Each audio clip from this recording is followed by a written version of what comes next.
Hey, it's Mark. We're just going to dive right in and talk about designing while making some sort of a image today.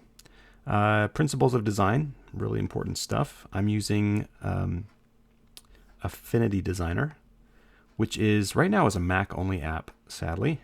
But I'm going to be using tools that you can find in any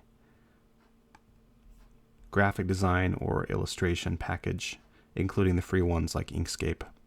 And even LibreOffice Draw has this stuff, I think. So yeah, dive right in with whatever you'd like to use. If you want to play along, that's cool. What I'm doing is I'm drawing a rectangle and I'm sizing it up and down. And what that's doing is that's determining our horizon.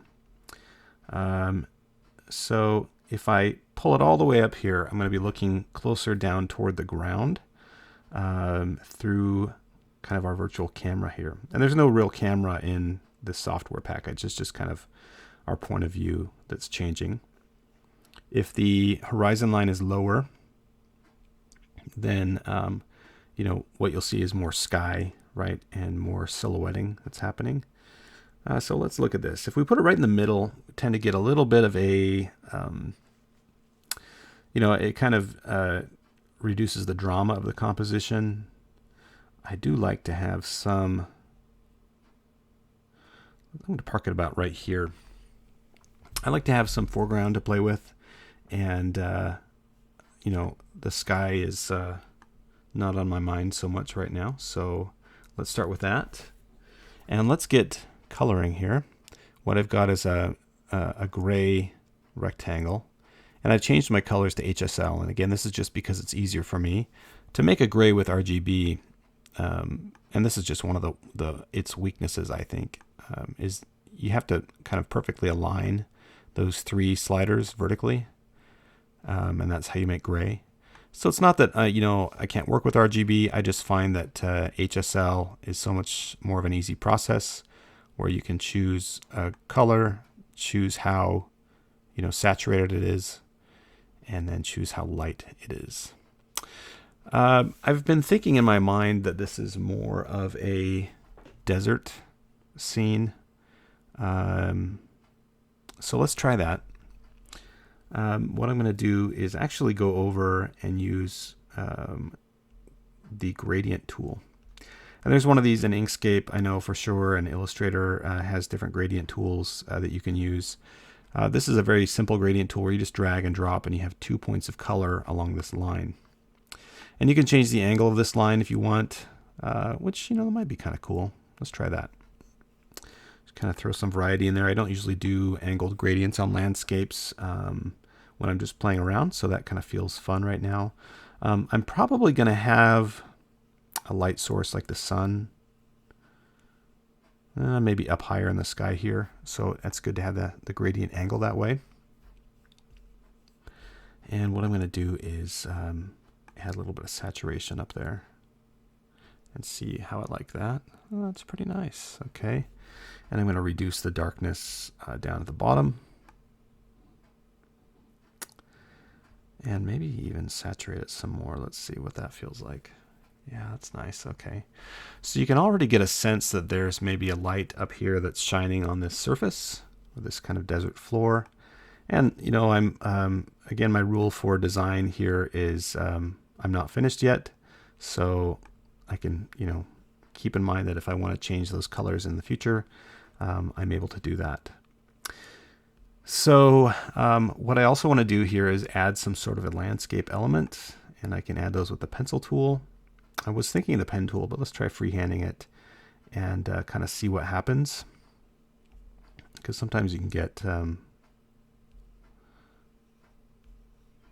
I'm purposely doing this at the bottom here.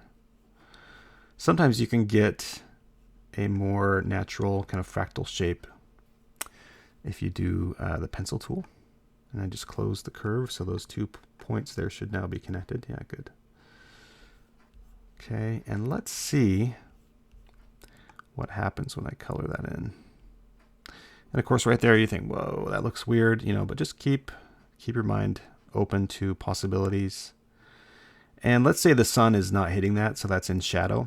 What's going to happen in shadow, we're saying the back of it in other words, what's going to happen in shadow is it's going to reflect the sky color rather than the sun color. So we're going to take this into whatever our sky color might be, some kind of a blue probably. And I'm going to click over here to the outline color and remove that. Click back to the fill. There we go. Okay, so now we have some basic color that I'm going to replace with a gradient shortly. But I just want to kind of block that in to get a feel for what that'll look like. And I can go through here and I can delete points that are unneeded too. And what I'm trying to do here is get a kind of a basic feel for the shape rather than perfect it all in one go.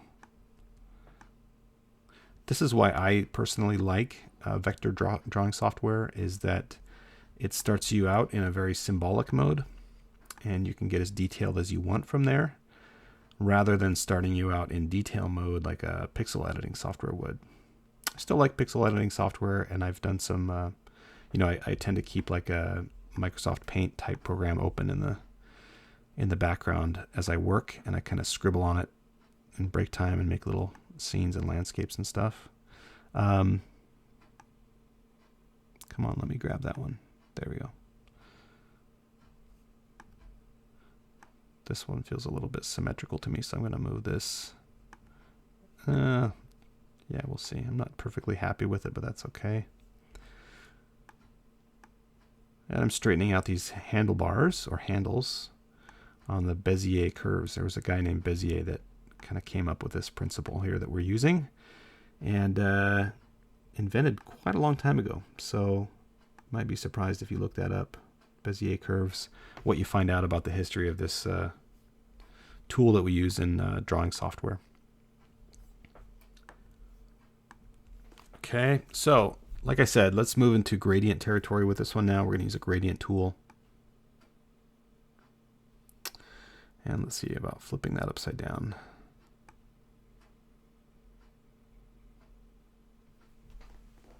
Okay, so now with that blue in place, butting up against the white, I'm really feeling the need to work on the sky just to have something in there. And so what I do is, in vector drawing software, we're working on this concept of layers. And so we have a bunch of buttons up here, usually like move to back, move it back one, forward one, and move to front. So I'm just going to move the sky all the way to the back. And this is kind of neat. You've got kind of a stormy idea. So we could actually go in now and say, oh, hey, let's do, the desert in the moonlight or something like that. We could also lighten this and make some changes to it to kind of hopefully emphasize that or see what would happen. With the daytime, this might not be nearly as interesting as with this kind of nighttime effect that we're looking at. So it's kind of cool to think about. Okay, so shall we try that for a while? Let's see how that works. And maybe it'd be a good idea to go back to the gradient tool for these mountains and click somewhere along here to add a stop or add a point of color. Keep that like that, and we'll lighten up the top. Might be kind of fun. Let's see what that turns out to look like. Let's see if we lighten it. Yeah.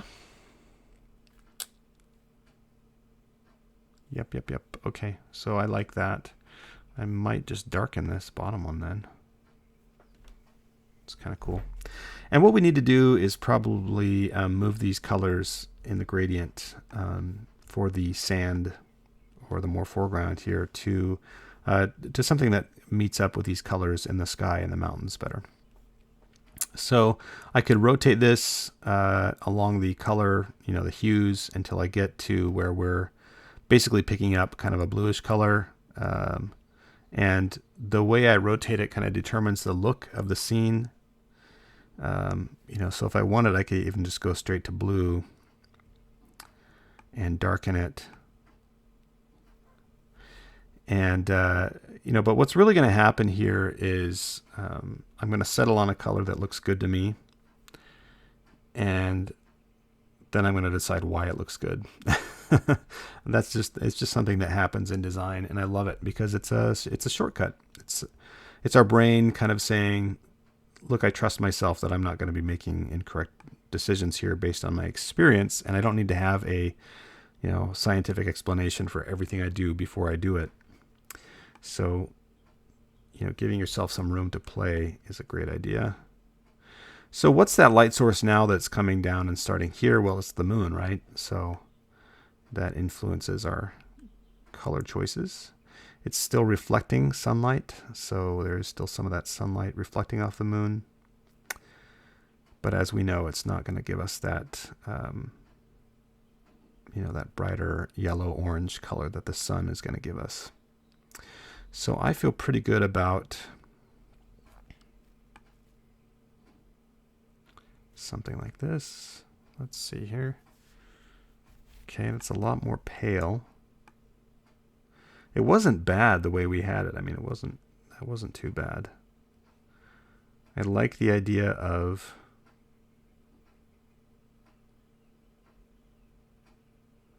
playing around with this here for a little bit, but I like the idea of having some saturated sand color here at the back. It looks kind of cool. And what about this top color here? It's kind of neat. I like that.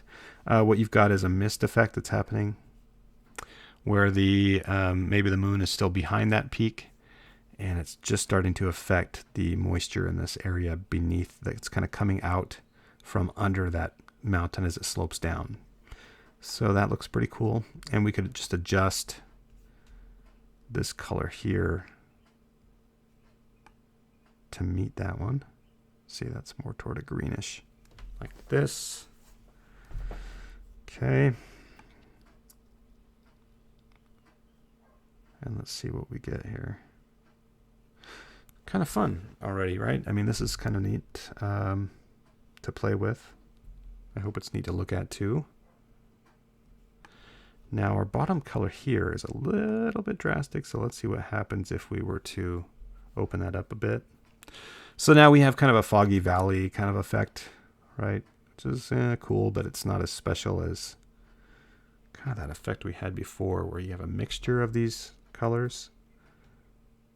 And there's our glowing, maybe there's a city that we're looking at beyond this hill down in the next valley. So let's see. And if we pull up the saturation, what do we get here? Almost like a body of water reflecting the sky, because that's what would happen. And if we play with the hue, what happens? Let's see. So desaturate still and slide the hue around.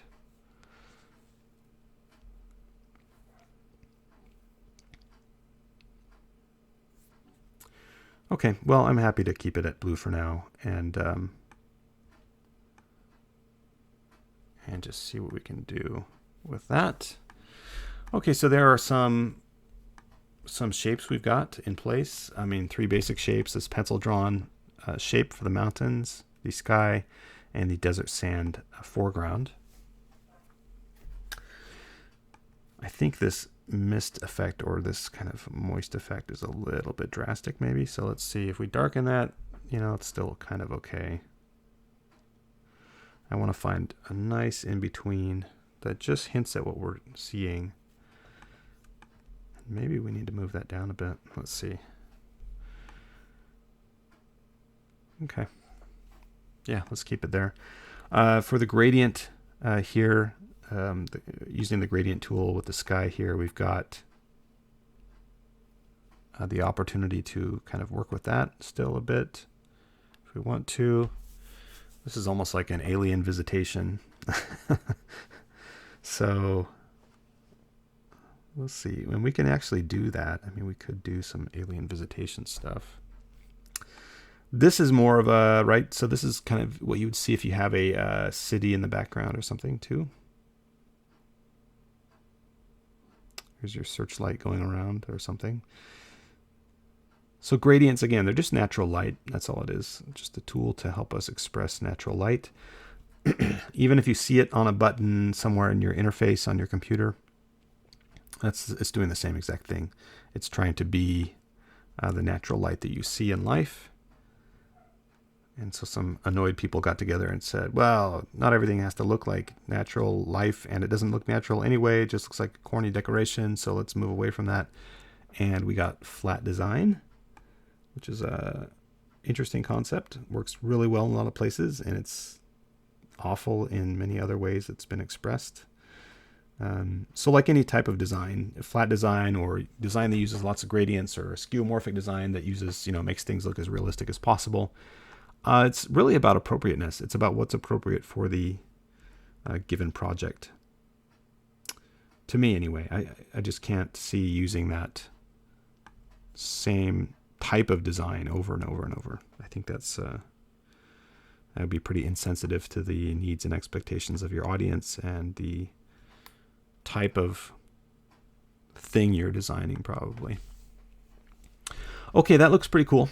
That's pretty neat. One idea I had was to just see what would happen. And again, I'm just experimenting. See what would happen if I pulled a rectangle over the top of everything. And let's make sure that's in the front. There we go. And do one of the stops as semi-transparent. So I'm going to turn the opacity down. So that gives us some kind of a fog effect. Right. So how about the other one? If we do the other one, semi-opaque. Kind of similar. And if we turn that way down and make this one opaque and make this one semi-opaque. Yeah, it's kind of moving us away from, we're kind of obscuring more than anything else, right? So let's see what happens if we do a little guy down here and this guy up here, and see what happens there. You can see why I like to play with this, because gradients, again, they're just expressing more of that natural light working in different ways. I'm really tempted to use or to show the use of a tool that is not available in Inkscape. Actually, maybe it is. But just to kind of show you how it works. Ooh, and I like that look. That's a really nice look. The foreground is maybe, it's kind of fun. Kind of fun to saturate it like that. Maybe I like that. Let's see what other color is going to do. If we bring in some of that rust orange.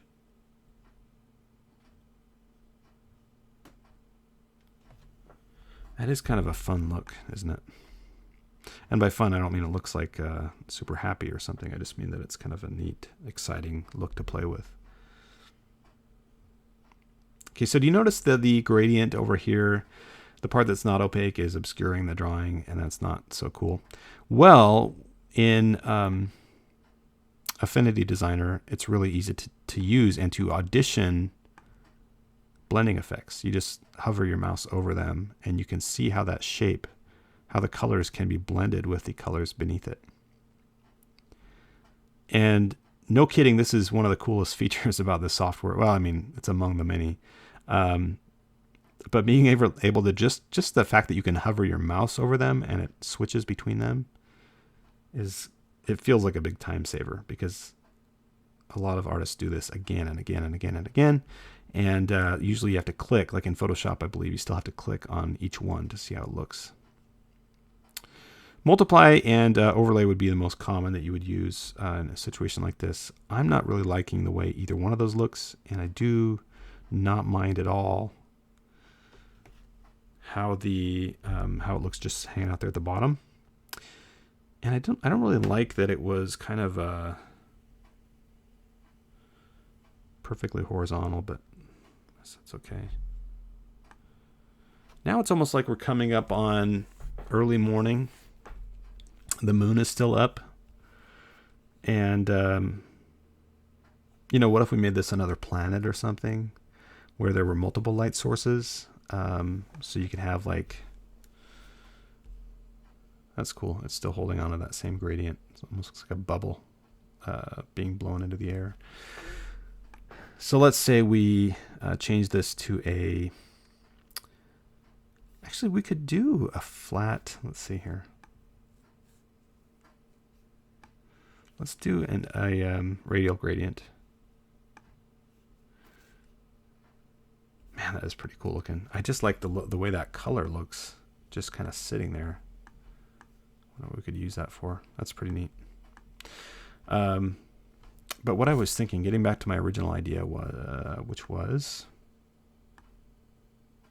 I see. Okay, so this one is going to be the outer extremity of the circle, and this color is going to be the center. So I'm going to make this a nice light color. And this one is going to be something like that. Oh, the opacity is what's going on here. Okay. So just like that, just kind of a bulb. And I'm going to move that to not all the way to the back, but behind that stuff. And let's see what happens. Because what I'm going to do is I'm going to use our feature where we can blur that. So in Affinity Designer, it's under the Effects panel here. So I guess it just goes up to 100 pixels. That's weird. I would think it would not do that. Maybe go higher than that. It's kind of funky. But it's good enough for right now. I mean, it's good enough for this. And in fact, what I would do is... Oops. Let's go undo that. There you go. In fact,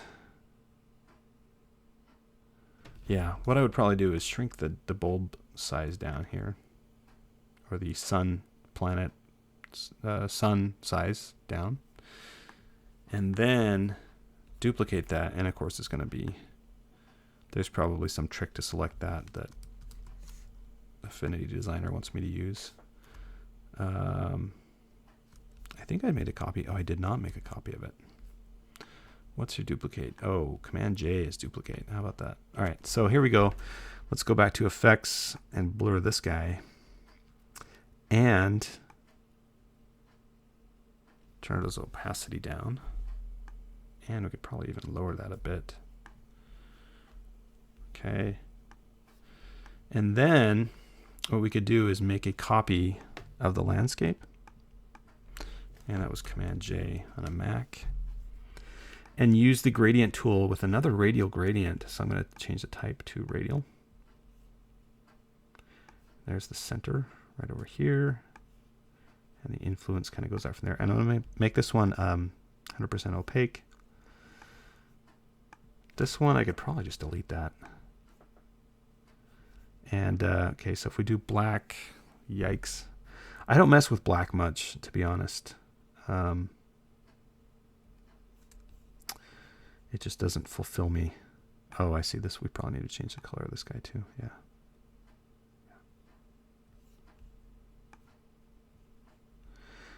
But black is interesting. It's usually black has some other color in it, or it brings out other colors in the composition. And so it's kind of risky to play with unless you're doing a straight black and white composition.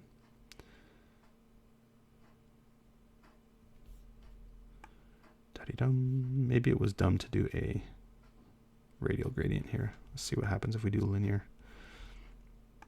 Yeah, I like that better. Okay, so I'm going to lift this up, and I'm going to move this up here a little bit, and I'm going to, whoa, brighten it. Oh, that's interesting. I like that, actually. And can I do one up here? Yeah, I can do that. That might look really good. Do a dark one down here. And do this one.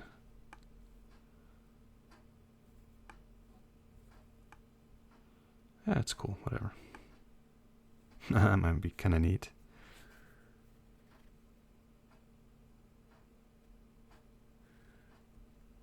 I've probably got so many light sources going on here. It's crazy, but let's just hang in there. Let's see how this goes.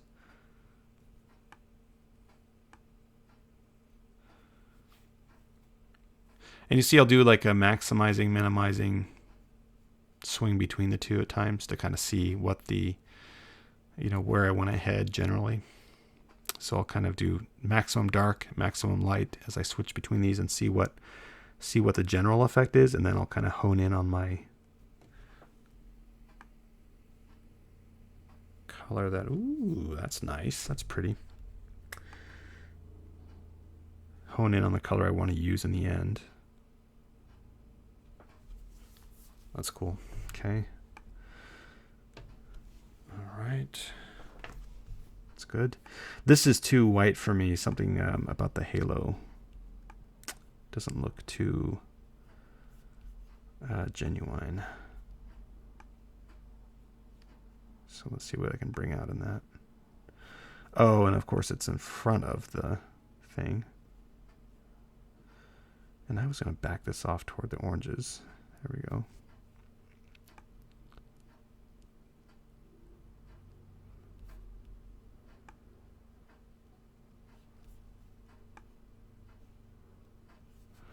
And I'll send that back one. There we go.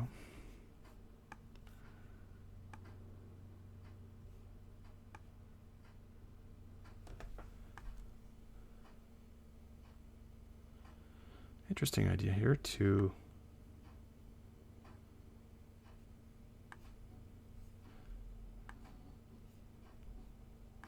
enlarge that shape a bit, see what happens.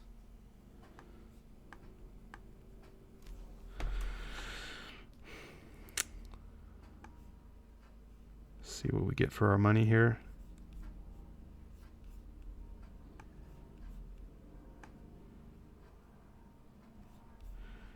As a helicopter flies over my house outside.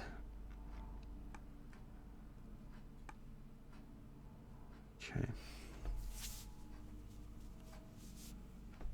So what do you think that is? Some sort of a, some sort of a view that's unique to this planet that we're on. I tend to be the type where I start to look for explanations rather than looking for reasons to draw something. I draw it first and find explanations later. I think that's a little bit more fun, but that's a lot of that comes down to my personality type, which is intuitive personality, where we will look and say, you know what, that's close to a pattern I saw before, and I'll dig for what the pattern is later, rather than basing my drawing on kind of first scientific principles first, and then, I just drew a realistic landscape at a planet that's got these two moons orbiting it and suns and stuff. I'll just draw straight from the intuition. So your personality type might differ, and your drawing style might differ as a result. That's been very interesting for me to study up on and see and learn about that. Because I think a lot of what it does is you realize maybe the advice that you're giving, there's that quote, all advice is autobiographical. And maybe it helps you give less autobiographical advice and give better, advice that could apply to someone based on their own characteristics.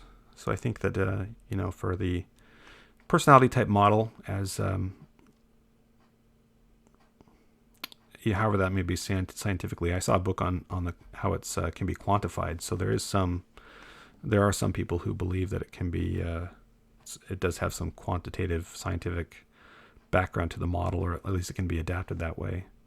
But for all that, it's just a model. It's like a video game, a simulation, and so you can try it and see if it works for you. And incredibly, the Myers-Briggs model is incredibly interesting to me because it goes way deeper than all the little memes you see floating around with, your 4-letter, I'm a naturally happy person or whatever. It goes way deeper than that. Into where you're saying like, oh, I see you're relying on your tertiary function when you should be, when you're stressed out like this, you should be relying on your secondary function. And you go, oh, what's my secondary function? And all of a sudden you go, oh, of course. Instead of drinking my way through this problem, I should be, writing about it in a journal to collect my thoughts or something. It's been really helpful to me and other people that I know who've used it. We already have a pretty awesome picture here, right? I mean, this is pretty cool. There's a lot more that could be done with this, and we can keep playing with it. The most annoying part is I keep clicking to select a shape, and it's got this rectangle that I've overlaid on everything. So what I'm gonna do, I think, you can see, yeah, that's that. It's taking care of our foreground. What I'm gonna do is lock that shape, so that now when I click around, I can actually click on stuff like I'm clicking through it. Oh, and I just added a gradient stop. Oh well, it's okay. So other things we have, for example, we can do a blur on the landscape. So that would kind of give us this idea that the foreground is more important. I'm not going to do that because I think that the landscape has become, or the mountains in the background have become kind of sort of the point of this picture. And it makes me wonder if I need to frame them better. So what I'm going to do is go back to my pencil tool and do something like this. And it is not showing me any points that I'm drawing. And I just drew a bunch of points. That's fine. I'm not sure why I did that. I'm pretty new to Affinity Designer, but it is really cool. I mean, for what it costs, it was like $50 maybe 50 bucks. This is an amazing package. I mean, it would have killed to have this when I was younger. I started out with vector graphics using a publishing software that my dad and I found at a computer store in 1992. And it had a very simple Bezier drawing tool. And all of a sudden it was like, whoa, I could just sit here all day and draw stuff. And I don't need to print this out, because it was desktop publishing, printing software. And I was just over the moon with it. It was amazing. And we found another one that was like warbirds. It came with a bunch of clip art and some drawing tools, and you could like arrange these clip arts on your screen, like these airplanes and flak gun explosions and things and astronauts, and you could make a little scene on your computer and print it out if you wanted to or whatever. And that was fun. And that had drawing tools too, and you could do all kinds of cool things with it. And so that was my first experience. And then my sister, she was working as a kind of a communications designer, head of communications for a big corporation. She took me to a pretty amazing bookstore at the University of Washington, which I think they still have a pretty amazing bookstore there. And she said, hey, whatever you need to help me with my next project on the computer, or I can't remember what, we were doing some project that she was kind of heading up, and she said, go pick it out and let's buy it. And so we ended up buying CorelDRAW 3, and eventually I upgraded it to CorelDRAW 5, but that was pretty impressive software at the time. CorelDRAW 5 had the layer blending modes that we talked about, that Affinity Designer has, where you can go to your layer and you can decide, multiply or whatever, how it's going to overlay with what's below it. Maybe I'll use overlay, in fact. So that's how I got started with the vector drawing software. And meanwhile at school, they had like Aldus PageMaker, I think it was, that had those tools, and Macromedia. I want to say Macromedia Freehand, but it was actually, it might have been a different one. But that had the vector drawing tools where you could easily do gradients and things, and that was a blast. In fact, I learned how to use gradients as light sources just on my own at home. And I came in one day and I made a metal pot using a gradient that had like, 50 stops in it, and they were all just different shades of whites and grays and blacks. And they were oriented vertically around the pot. So while it was just a rectangle shape with a black handle coming off of it, the gradient made it look like it was actually metal. And I'm going to drink some water. And the teacher freaked out. I mean, he was pretty excited about that. And, hey, hey, look what Mark came up with, and no one was the wiser. I just picked that up from looking at how they made clip art at home. But yeah, gradients are super powerful, and this kind of software, I'm totally straightening out meaningless nodes here. This kind of software is also pretty amazing if you're going to be, just playing around. This is I'm practically meditating here, right? This is a very, very meditative kind of practice.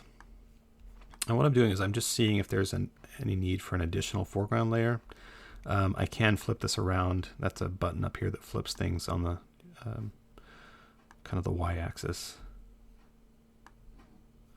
I'm just kind of seeing if there's a point to having any of that.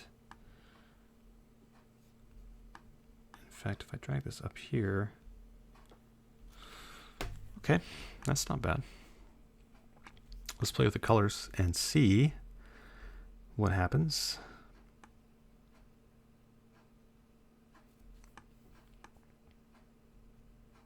Oh yeah, right. This one has got the blending mode. So I'm like, why is it transparent over there? I'm just going to set this to normal, and I will change it to have a gradient just because you do get a little bit of extra detail with a gradient. So if you're playing with flat colors and you want a little bit more leverage in your artwork, you might try adding some gradients. And these are all subtle gradients, right? So as per the last video I did on Inkscape, these are very subtle and not doing like black and white gradients. Just trying to find nice mixes in colors. I do observe and I like this color up here, and I want to see if maybe that would be worth calling out in a different part of the composition. So maybe let's try that and see what we get. Okay, gradient here too.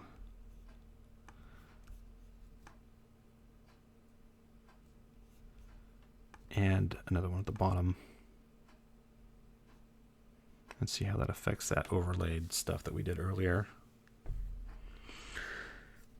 Not bad. Not bad. I don't like, let's see, what don't I like?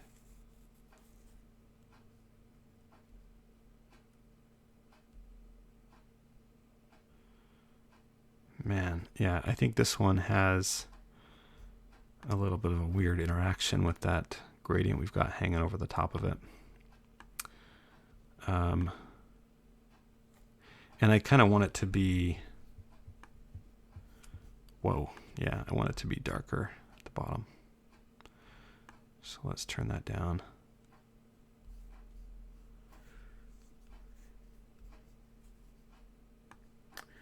Desaturate it maybe head toward blue and lighten it a little tiny bit.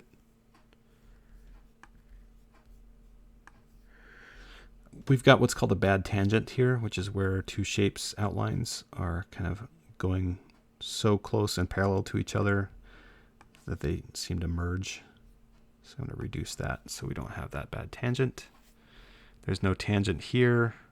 So tangent here would be like if I lowered this to where it was just the same level as that mid-ground object. So they seem to merge almost. So I'm going to raise that back up.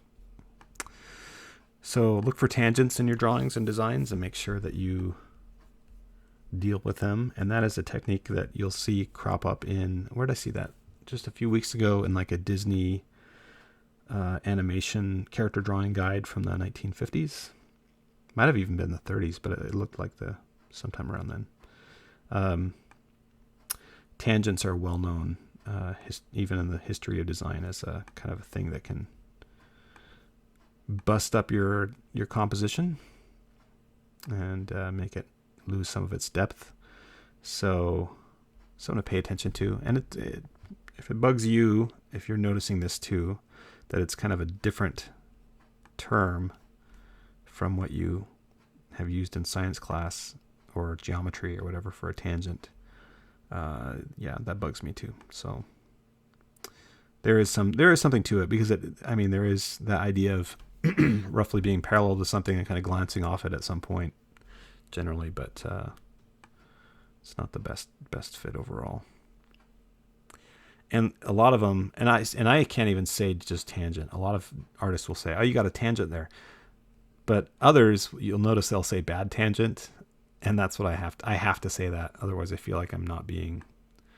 I feel like I'm using the geometry term, and it feels kind of like inauthentic or something. Okay, so the foreground, I'm not super happy with it. That might be, let me see, was that this stuff again? Yeah, no. Yeah, I'm not super happy with the foreground, but that's okay. If we lose it, if we were to lose the foreground here, that's not bad. I mean, the alternate of just having that kind of sandy color in the foreground, I can mute that and see. I could do something like this where you've got some sand colored stuff. Yeah, because we had those colors. Could swing that closer down here and really darken and desaturate that sand color. And then, and then change the kind of role of this midground element into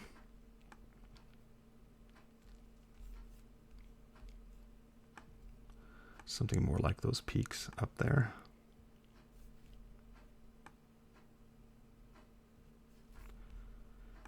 Where we went to a blue.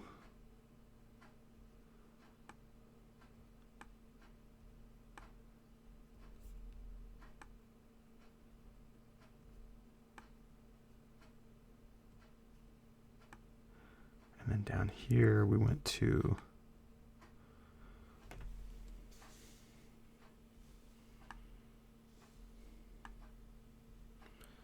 more blue. I don't know.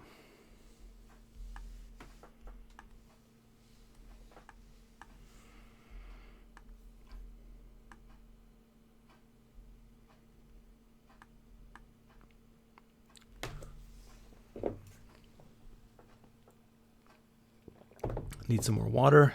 I was on a walk this morning and my mouth was drier than I thought it would be after I got home. But I picked up some litter on the side of the road that was an empty box of McDonald's French fries. And I was carrying it with me for like a quarter of a mile. And a few people drove by, and I thought, I wonder if they think that I just finished off some French fries while I was walking this morning. It's amazing that people just throw junk out the windows. I mean, just for whatever reason, it was like really stumping me today.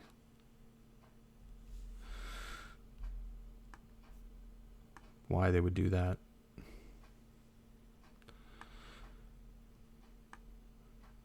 Okay, well, I'm liking that. I think that's pretty cool. There's a little bit of a weird intestinal look to this foreground or midground element, which makes me want to like turn it into less of a log and more of a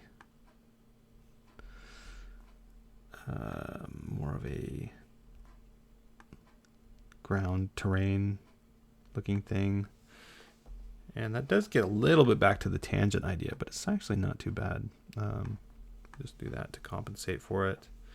And we'll change the colors a bit, but it needs a little bit of variety up here. Let's move these.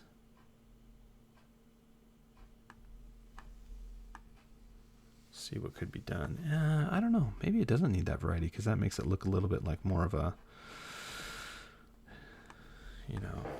it's getting in the way of the composition. Not a huge fan of this blue line going right through the middle of it. And by the way, that's my chair creaking.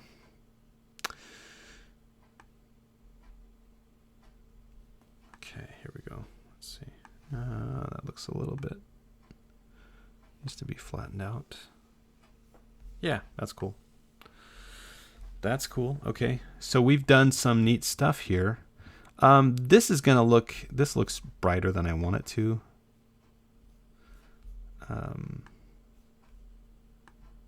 for sure. So I'm going to darken that a bit.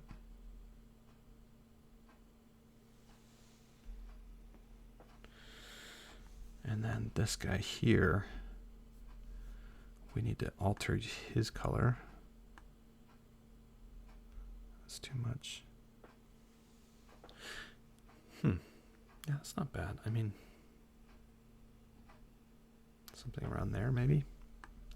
And again, I'm just going to try and resize this up and see if we missed any opportunity here. Maybe it's time to do another one of those cool overlays. Zoom out. Tilt that down a little bit. Yeah, let's do another one. So let's do another overlay. Gonna lay this over the top and set my gradient to stun. Here we go. Like that. And I'm going to set this one to be transparent, more or less. And just see what we get out of the various types of interaction with that background. How about the far background? What does that look like?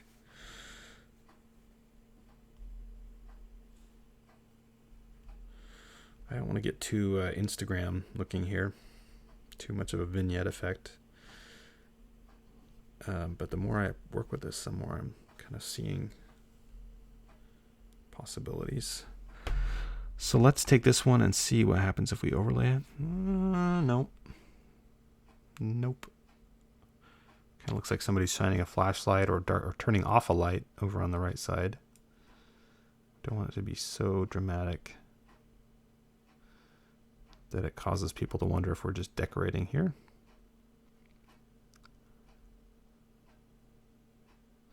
They're cool. I mean, these are all cool effects. I'm just trying to do a gut check as to whether those have any grounding in reality or if they're just kind of decoration. I like that. I mean, I like the idea of making that sky a little bit more dramatic. Maybe we'll just keep that there for now. And draw another one up here. And just take that gradient. Flip it.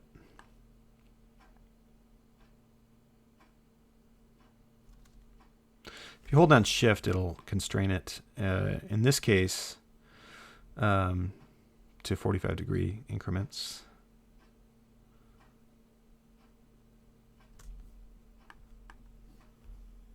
That's way too dark.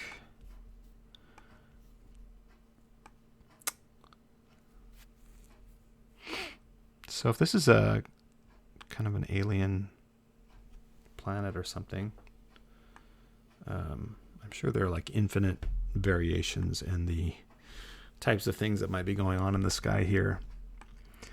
But I like this so far. I mean, this is turning out pretty well. Again, I don't like this blue coming down here.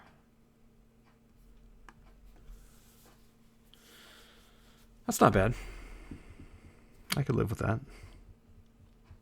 Kind of cool. I don't like that it's kind of creating this 3-point, almost equidistant 3-point scheme here. When it becomes too much of a pattern or something, you lose that natural quality to your composition. So try to look for things that look kind of pattern or kind of machine, like they were stamped out or something with a stamp, and just get rid of those or change them up a bit.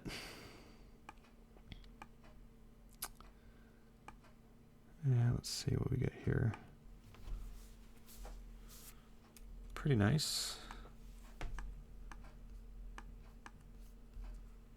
What's annoying is my laptop is adjusting my screen brightness every time the clouds go over my skylight here in my office. And so I'm getting kind of this weird, frustrating change in brightness every couple minutes. I do like this better. I'm not liking the... it's kind of like there's a lake in the foreground, but then it ends in the background here. Look at that, that's trippy.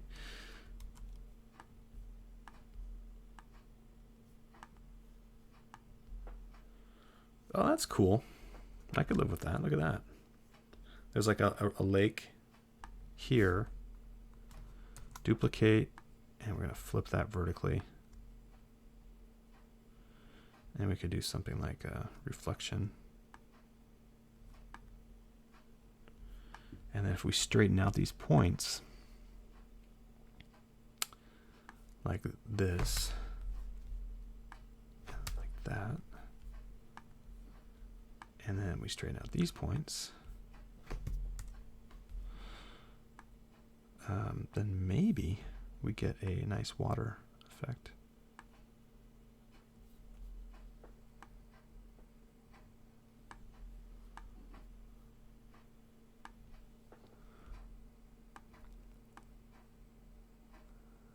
I'm going to round that up so we get a bit of a concave, kind of like the round shore of the lake effect. And I'll do the same. Oh no, don't stand up. Okay, good. I'll do the same with these guys. Round that up. This one's already kind of rounded. And then I'll scoot it a bit. See what we get there.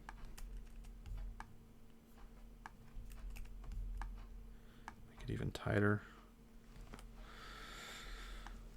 Not bad. The gradient is looking weird now. Like it could use some adjustment to be like a cooler.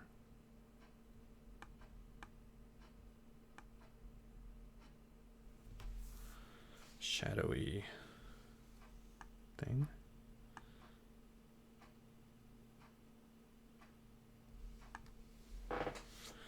Okay, that's good. That's very good.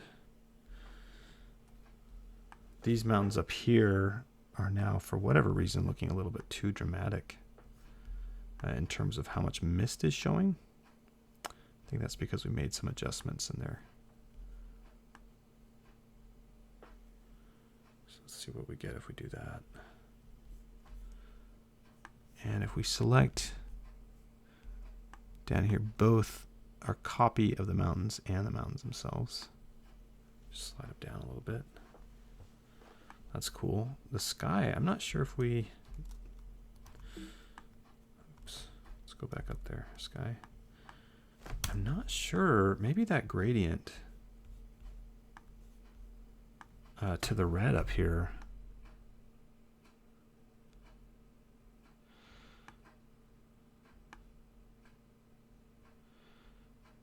It definitely still needs a bit of red in there, but there's something I feel like it needs. Because you can see, yeah, it does still need some of that. Okay. Just not quite so much. How about that? Okay, that's good. That's good. So now, I mean, we've created a lake. Did you catch that? That's pretty cool. The shore of the lake is a little bit fakey, you know. It wouldn't be that straight and everything. And where's that big old ellipse that we made? There it is. I would like to move that ellipse. We'll do J. Yeah, there it is. Command J, and I would like to move it to the front. Whoa. Whoa. Okay, get off the gradient tool. Move it down here, and then start moving it back and see what happens. Oh, that's right. That was part of a... well, that's cool. That's actually not too bad. Move it forward a couple. There we go. And just take the opacity of that down.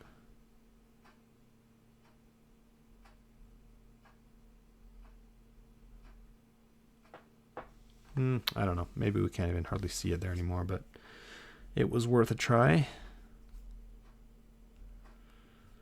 And again, let's see what's going on here. Is that better? We Turn the opacity way down on that. Maybe that's even better.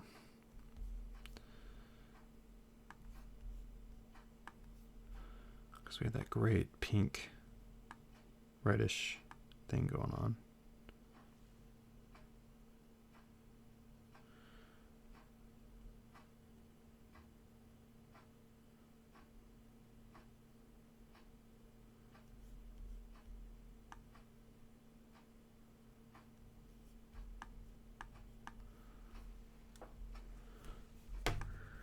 Okay.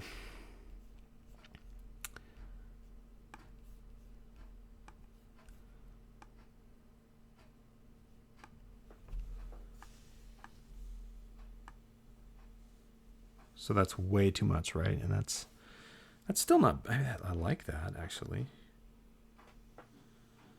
Right there. So with the atmospheric perspective, that's a thing, right? Atmospheric perspective, which is where you're looking at things through an atmosphere, if you're on the Earth or if you're on a planet with an atmosphere.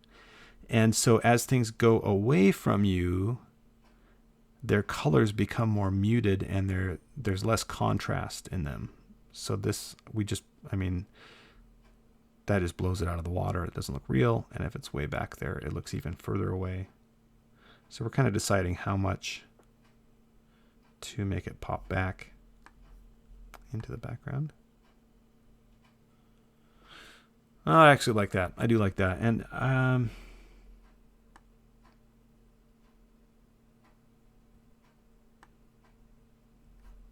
just want to do a hint of these kind of colors up here and bring this back to where, kind of closer to where it was.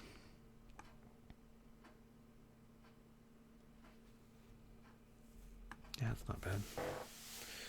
Okay. Gosh, I'm pretty happy with this. I mean, this is going pretty well. So we went from having a kind of funky desert scene now to being, this still could be a desert scene, but we've got this kind of water coming into play here. And do you think our planet has clouds? I don't know. Let's see. Let's see what we get with our, with our clouds and all that. Check out that shape I drew with the pencil. The cool thing about this vector drawing software is you can usually just go pop and fill it, even if the outlines don't make sense at all. And then you can kind of pop it up there in the sky and see if you like the general idea. So you can bring it down and put it in the background or whatever you want to do.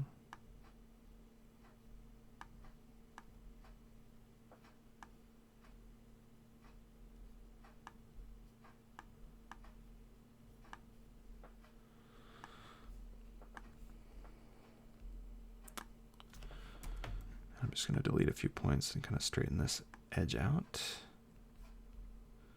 And likewise with this area.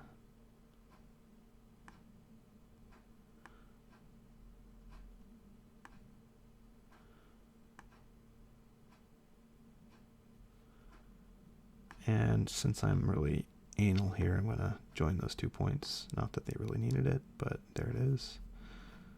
And then, of course, we've got this part 2 that needs to be straightened out.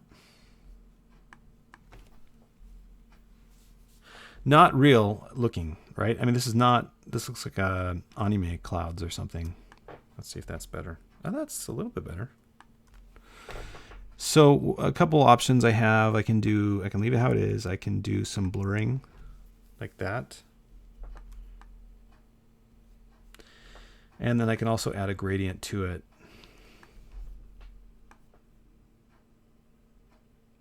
Because I want it to pick up some of that color and light. And up here especially, I want it to be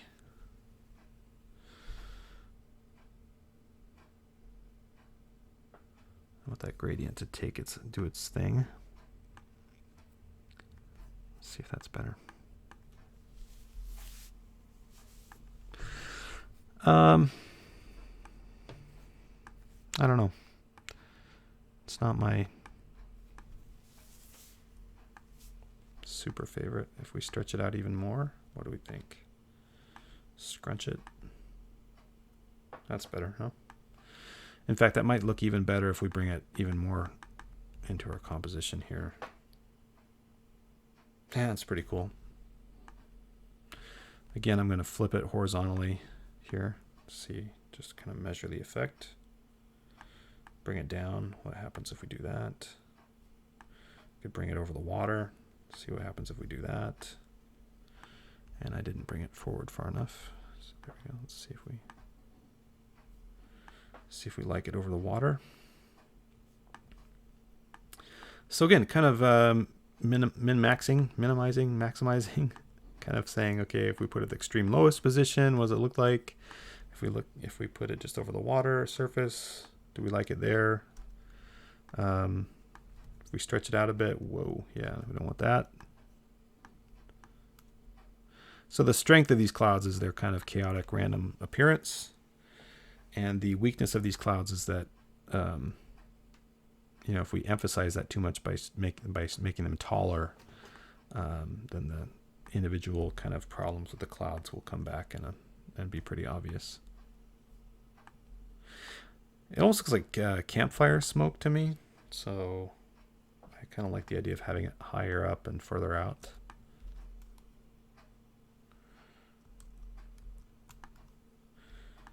So let's see what we like here. Yeah, that's not too bad. I could live with that. It's kind of, how about that? Okay, cool. I don't know how long I've been recording now. So I'm thinking this is long enough. And we've done a pretty neat little composition here. I'm gonna try to figure out how I can make it bigger. But I like it. So we took the kind of general principles of gradients and how they work. And you see that I fall back a lot on my intuition. So I think that's where the advice to practice comes from, is you do things a lot, you just on the side, and at first they don't look good. And eventually you start to do things that look more comfortable to you, and you get in the hang of it. Maybe you establish a pattern for the types of illustrations you do, and you kind of slowly might push the boundaries from there and expand the types of illustrations you're doing and what you're comfortable with. And then eventually it gets to where you can sit down and kind of say, okay, the general principles that I'm comfortable with and that I know are these, and let's start with those and see how this turns out and see what we like. So I hope you enjoyed watching. This was pretty meditative for me. And now I've got a bunch of work piled up that I need to get to. But it was a lot of fun. And so be sure to take some time and think about how you could apply what we've done today here into your own works or your own fun little sketchpad ideas. And let me know how it goes.